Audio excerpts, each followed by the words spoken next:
আমি একটা ভিডিওতে দেখে ডোকটা কেটে দিয়েছিলাম, আপনাদের সঙ্গে শেয়ার করেছি। এটা দ্বিতীয়বারের কাটা অবশ্য, প্রথমবারের কাটাটা আপনাদের সঙ্গে শেয়ার করতে পারিনি। তার ডোকটা এই যে কত সুন্দর হয়েছে দেখুন, ওই জন্য আপনাদের সঙ্গে শেয়ার করেছি দ্বিতীয়বারের ডোকটা কাটা।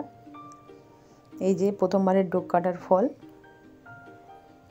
এই যে প্রথমবারের ডোক এটাও কেটেছি, আর দ্বিতীয়বারের ডোক কাটার এই যে ফল। এই যে দ্বিতীয়বারে যে ডোকটা কেটেছিলাম তার ডোকটা ওই একটা বেরিয়েছে, আর এই একটা বেরিয়েছে, আর একটা নতুন ডোক দেখাচ্ছি, সেটাও আর একটা আছে, সেটা আরও সুন্দর হয়েছে। এই যে দ্বিতীয়বারের ডোক কাটার এই যে আর একটা ডোক, দেখুন কত সুন্দর, কত বড় হয়েছে। ঠিক এক সপ্তাহ পরে আপনাদের সঙ্গে শেয়ার করছি।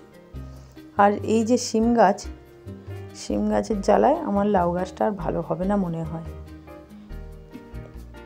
এত সুন্দর শিম গাছটা হয়েছে কি বলবো।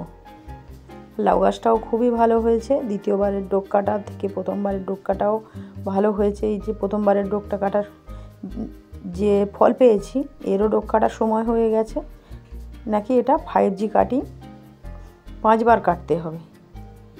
এই যে শিম গাছ, শিম গাছ ওকে জড়িয়ে ধরেছে। অনেকে বলছে যে শিম গাছের কাঁটা লাউ গাছ হবে না, সেটাই ভেবে ভয় লাগছে। এত কষ্ট করে শিম গাছ লাউ গাছ করেছি, যে কোনো একটা রাখতে হবে। আর এই যে কড়াই গাছ, কড়াই গাছে এত পোকা ধরেছে আমি বুঝতেই পারছি না কি করব। কয়েকটা কড়াই হয়েছে, কুমড়ো, লাউ, কড়াই, শিম সব একসঙ্গেই দিয়েছি। কি করব, যখন যেরকম হয় তখন সেরকম দানা ফেলে দিই, এভাবেই হয়ে যায়। এই যে ফলও ধরেছে, একটা ফলও পেয়েছি বড়, আপনাদের সঙ্গে শেয়ার করা হয়নি ঠিক কথা, কিন্তু যখন রান্না করব তখন অবশ্যই আপনাদের সঙ্গে শেয়ার করব। কুমড়ো গাছ অনেক বেরিয়েছে, কয়েকটা কড়াই তুলে নেব। একাদশী আছে, মা খাবে, তাই কয়েকটা কড়াই তুলে নিচ্ছি।